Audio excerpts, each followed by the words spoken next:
Hello everyone! My name is Char Bunny and you are watching the Only Marathon, benefiting the Trevor Project.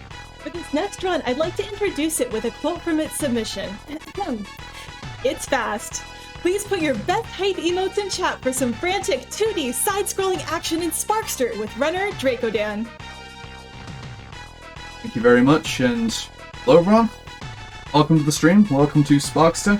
I'm going to give you a warning straight up. This is a very fast game. Very fast. That's a good thing though, and it's hopefully going to be a lot of fun. So if there's nothing else to mention, I can go ahead and get started whenever y'all are ready for me. You should be good to go. Okay, so we're going to get started then in 5, 4, 3, 2, 1, and go. So, this is Sparkster. It is a Rocket Knight game. It's part of the Rocket Knight series, started by Rocket Knight Adventures on the Genesis, so if you've seen that game, you'll know pretty much exactly what to expect here, albeit this game does have some unique mechanics. The most unique mechanic particular to this game being the rolling attack, which is going to be used very much throughout the run, mostly as an attack tool and also as a mobility tool. It's very nice for both purposes. Your toolkit that you really have to play with in this game is you can move, you can roll attack as I said. You've also got the rocket boost, which you charge up by holding the attack button. And there's a few different ways that you can deal damage to enemies in this game. You have the basic sword projectile, which is fired out by the sword, which deals 3 damage per hit. You have the physical sword hitbox itself, which is 4 damage per hit. The rolling attack is 5 damage per hit, and the rocket boost is 6 damage per hit. So if you want to deal the most damage per strike, you want to use rocket boosts. But if you want to deal the highest DPS that you can manage, it's actually better to use the rolling attack because you can use it in quick succession. You cannot use it infinitely though, I'll get into that more when it's relevant. We've got the first boss fight here though. Yes, we've already reached the first boss. As I said, this is a very fast game. And this is a bit of a fixed damage fight where because you only have limited opportunities to hit this thing, all the hits are just going to be rocket boosts and we can stand against the body and just boost straight up for consistent hits. Now, we clear the first stage, we get to the stage clear screen. One of the pretty unique things about this run, although this exists in Rocket Knight Adventures as well, is that you get the stage clear bonus, and then you also get a life bonus. The life bonus ticks up at a fixed rate, and you get more points for the more health you have remaining. So, to optimize going as fast as possible, you actually want to finish stages with as little health as possible, which turns a lot of boss fights in this game into pure damage races where you are trying to use your health as a resource to deal as much damage as quickly as possible, and burn through your life bar to finish on as little as possible. This can make certain fights particularly risky, as you might expect. So this can turn the run into a bit of a stress run when you are trying to get the fastest runs possible, since you are spending quite a lot of time close to death, honestly, and certain stages do not have much in the way of health pickups, so you have to play through the stages themselves pretty cleanly in order to have a large health pool to spend on a boss fight. On this stage in particular, I do not have pretty much any immediate health pickups that don't require a big detour until I reach the boss, which is right now. I'm going to start on the left and wait for an audio cue. So you start this boss fight on the left so that it gives time for the boss to spawn on the right hand side of the screen without having it spawn off screen. If you start on the center or the right side of the screen, it takes a fair bit of time for the boss to actually come on screen. So yeah, like I said, I've got barely any health left, and had a bit of difficulty handling the boss there, as it has a few different attacks that it can use. Choosing to pick up that bar and swing it around, which blocks your hits, deals pretty heavy damage, it can be a little tricky to deal with. But I do get a nice 2000 life bonus, so I'm not really going to complain about that. Next stage is an extended auto-scroller, and for the first at least minute, there really is nothing for me to talk about aside from I just do absolutely nothing. I'll prove it. Here's the controller. I'm not doing the controller. It's better to not use a controller. So if my dear host has any comments to make, now is the perfect time. I think I'm glad there's an auto-scroller next. I'm still recovering. My heart is pounding from that boss fight. Great job there. Between you and me, so is mine. Well, we have had some donations come in that I want to shout out. We had $10 from Anonymous, who didn't have any comment, but thank you again for your support for the Trevor Project, such a wonderful, wonderful cause. And we have $20 from our previous host, Prosec, who says, "Thanks for having me. Looking forward to an electrifying run. Good luck to everyone still to come, and GG to all who've given their time for this marvelous event." And I couldn't agree more. There is such a big team working behind the scenes. Thank you to everyone, and thank you to all of you in chat for supporting us too and donating. Again, we're supporting the Trevor Project, which is a phenomenal cause. One thing I do want to call out, though, I know we're in the middle of this run, but this run's going really fast. I don't know if you saw that, but it's very fast. And the one after this actually has an open bid war. For the Legend of Zelda 4 Swords Anniversary Edition, there's a bid war open for the partner link color choice. We have purple, blue, and red. Purple's in the lead with $60, and blue is not too far behind at $40, and poor red has $0. But you know what? I know this is a Sonic community, right? I know a lot of people here are Sonic fans, and I've heard that some people might be fans of Knuckles too. So what I want to challenge you, chat, is if you're a fan of Sonic, I want you to donate toward the blue Legend of Zelda bid war. I want you to donate toward blue Link. If you're a Knuckles fan, I want you to donate toward the red Link color.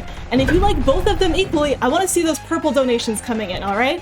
Please help us out here. I want to see how much we can raise for, again, the Trevor Project, a fantastic charity, during this run so that we can pick the Link color for the next one. That is a great idea. Thank you for that, and thank you to everyone who's been contributing so far. Really. So, we're going to be coming into the Stage 3 boss fairly shortly. Just a little bit of auto-scroller related movement here. I'm going to go down this tunnel as quickly as possible. Now, if you're feeling dumb, there is a bit of swag you can do on this bridge by going on the left-hand side and remaining airborne with your toolkit. And then the bird mech is over an open pit, but if you fall in the pit, you do die and it loses like a minute or so. And this game is pretty prone to random small spikes of slowdown, which causes lag frames and can cause you to drop inputs entirely, so it is possible to accidentally die during that, so I'm not going to do that. So I mentioned that the rolling attack is the highest DPS option in the game. It allows you to do stuff like this.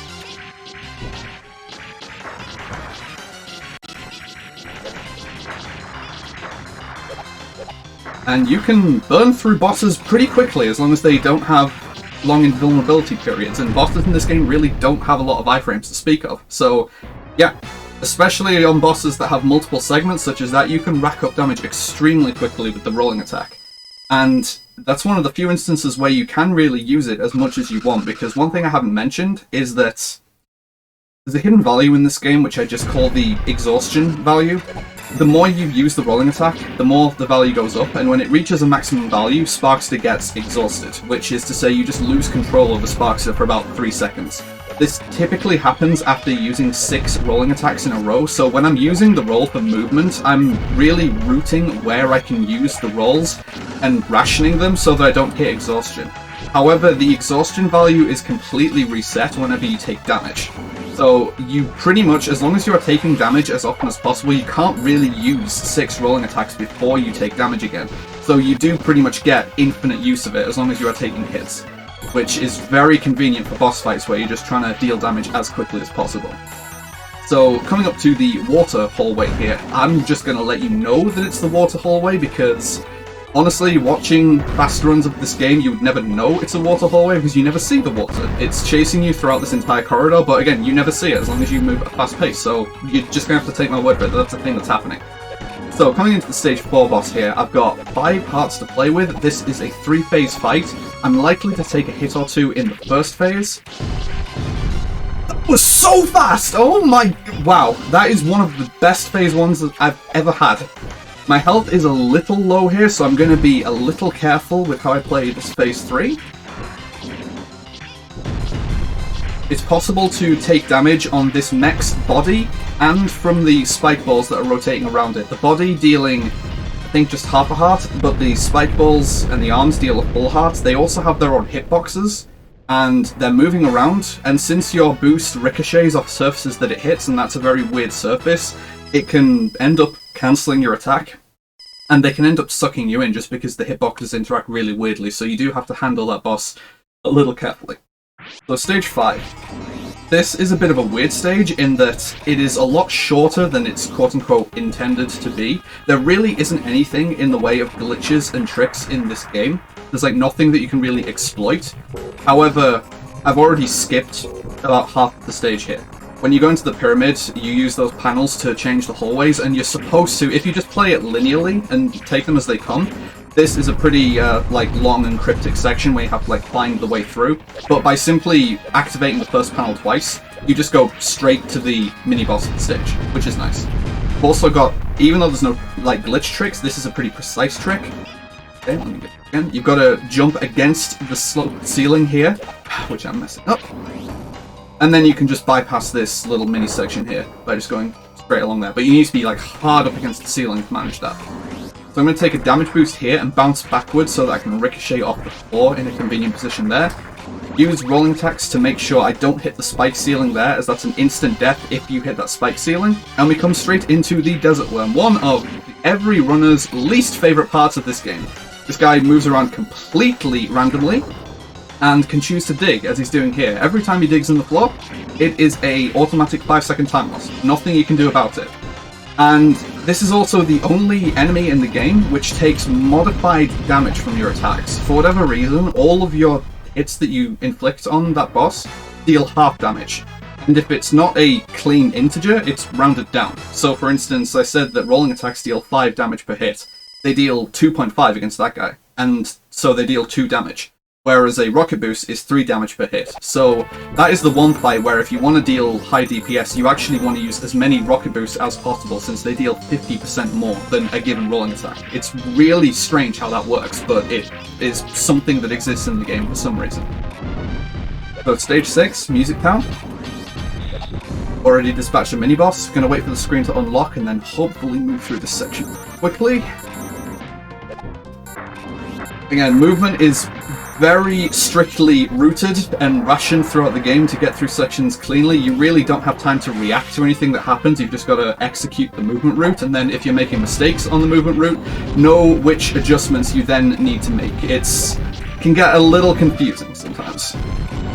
So I made a little mistake in this screen from not getting a pretty tricky input to launch straight off the pole that I was launched on, but it only loses a few seconds to mess it up. It's a little bit of a more punishing screen to make movement mistakes on like that, because this is a pretty laggy screen, so that sort of just basic time loss can compound itself, but it's not a huge deal.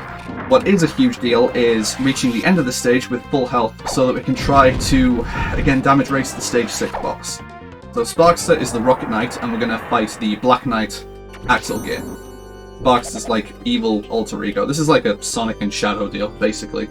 But Axel is the hardest hitting enemy in the game. He has pretty much all of your basic attacks, but some of them hit really hard. That kick attack that he started off there is the one that you do want to see him lead off with and see him spam. It only deals half a heart, whereas what he just hit me with there, his own rocket boost attack, that is the one you don't want to see, as it deals 2 hearts of damage per hit. Okay, so I'm being pretty careful and conservative here, because yeah, this guy can rack up damage extremely quickly. Especially when you accidentally accelerate the rate at which you take damage. I mentioned that this is a pretty glitchless and exploitless game. Something that's borderline, and I'm not sure if I've described this as a glitch, but it is nonetheless very annoying, is that when you take damage, you have your iframes. Obviously, you can't take damage for a bit, but if you form a rocket boost, that resets your iframes. So if you take damage from something and then reflexively just release a boost that you had charged, you pretty much take a second hit off whatever it was you were taking damage against. And so if Axel can deal 2 hearts of damage during a rocket boost, and you rocket boost at the wrong time, you can lose over half your total health bar instantly. So that's really the cause of a lot of runners who are just learning the game and not really familiar with the mechanics, dying a lot faster than they expect to things, because they are basically accelerating the rate that they take damage from using rocket boosts, and it's shortening their iframes. Again, it's one of those weird things where I'm not entirely sure why the game behaves like that. That is the way the game behaves. Speaking of frustrating things in the game, this is another auto-scroller stage, but I'm going to sit in the top left, and I am going to need to take pretty much the duration of the stage to explain how the upcoming boss fight is going to work. So, people generally really like this game. In a casual sense, this is a game that was received very well. But the one thing that casuals did not like in this game is the boss fight of this stage. And this holds true for speedrunning. I think one of the reasons that this game has not been ran more over the years is because for a long time, nobody knew how to handle this boss fight.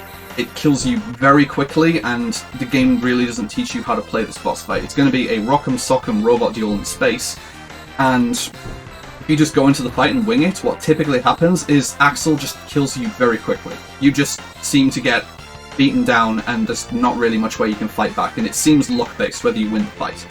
So one day I was like, alright, I'm sick of this, I want to find out what's going on, so I fired up the old RAM viewer, dug around in the game's memory values to try and figure out what was really going on, and it turns out that you and Axel have identical mechs for this fight. You have the same starting health, you've got the same attacks, and your attacks deal the same amount of damage. What isn't obvious, however, is that the punches that you can deal to Axel, depending on how you deliver them, they can deal variable damage. What people typically used to do for this fight is to rapidly spam a jab to just try and keep him locked in the corner, make him more manageable to control, but that is the lowest DPS option you have, because if you spam jabs quickly, it decreases the power of each punch to a very minuscule level. You can do like 2 damage per punch, and Axel's mech has over 200 health, so that can make the fight very long. However, if you chain left and right punches in sequence, like a 1-2 punch, that increases the damage of each punch beyond the base value. And the closer the punches are together, the higher the damage increases. And if you get a series of perfect punches, you can end the fight in really as little as 11 or 12 hits if they are perfectly placed. So the strategy of the fight is going to be that I'm going to intentionally whiff my left punches and then follow up with a right, which is going to connect with Axel. And I'm going to try and do that as much as possible. There's 3 phases to the fight, technically, depending on his remaining HP. The game doesn't really signify it other than how Axel behaves, though. In the first phase, he's just going to be completely random. He can do whatever he wants, whenever he wants. That is very dangerous, because he can choose to go into a berserk rush where he chains lefts and rights very accurately, and that is what kills you very quickly. Second phase, when he gets below half health, he's going to be a lot more defensive. I'm going to exploit that to get some more free hits. And then in the third phase, when he's at critical HP, he starts berserk punching you again and does not stop until you are dead. You cannot defend through it and wait for it to finish, because it does not finish. You have to kill him before he kills you at that point. So this is complete serious time. If I mess this up, it loses like a minute instantly.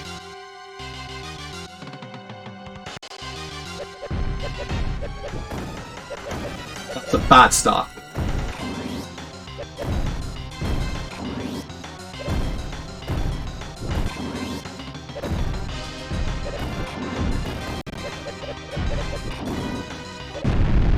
Oh, okay.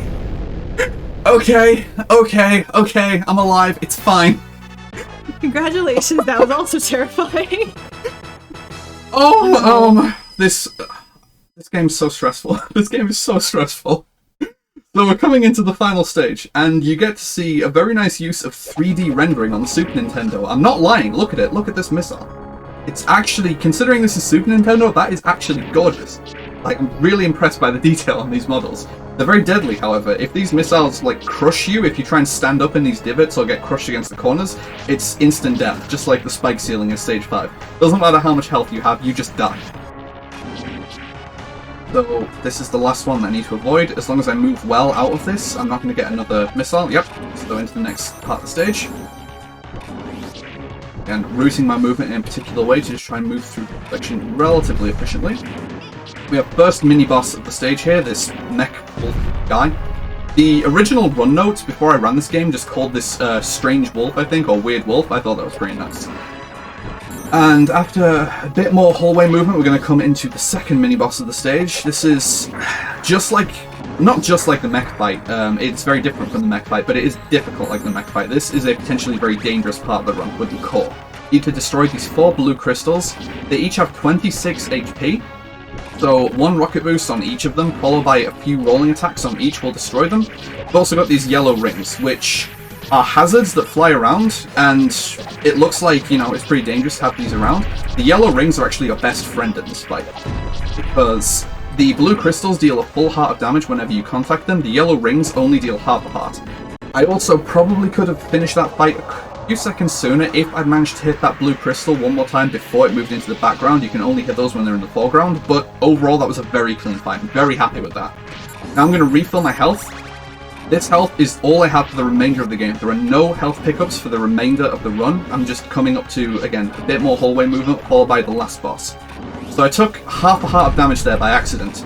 For the final boss, that actually doesn't matter. The final boss only deals damage in full heart increments, so for all intents and purposes, I still actually have full health. Time is going to be when the final boss explodes, and I'm going to try a strat that I was practicing just before the run. I'm going to give it one attempt, the fastest possible method, but it's by far the most dangerous method, so be ready on time possibly, but I'm probably going to die. Okay, no way. If I took an additional hit there, there's no way I'm going to die. It's way too dangerous now. So I'm just going to play it relatively safe. Again, time is when the box explodes.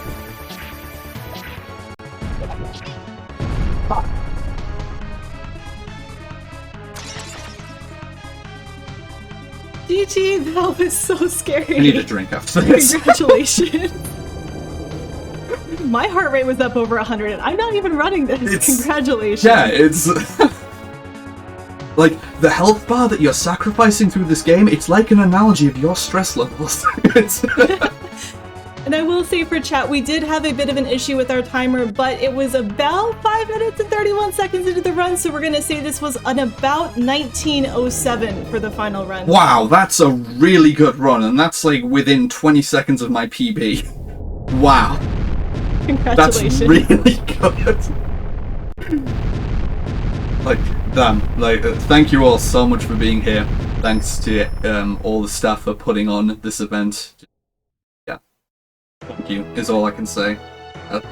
Like everyone else here, you know, you kids, I didn't realize until, you know, now that they're gone, just like how much that would affect me. Like, I wish they were still here. I'm very grateful that everyone who is here.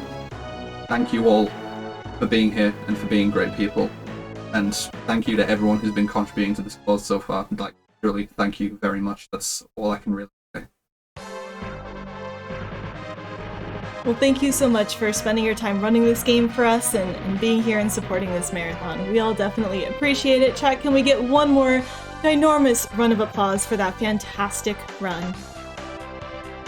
And we're going to head to a short intermission, but we'll be getting our next run set up. Reminder that when the next run starts, that's when the poll for the link colors close, so you need to get those donations in very, very soon. Purple is still in the lead at $60, but Sonic, Blue, and Knuckles Red have a chance at catching up if you donate soon, so please consider donating.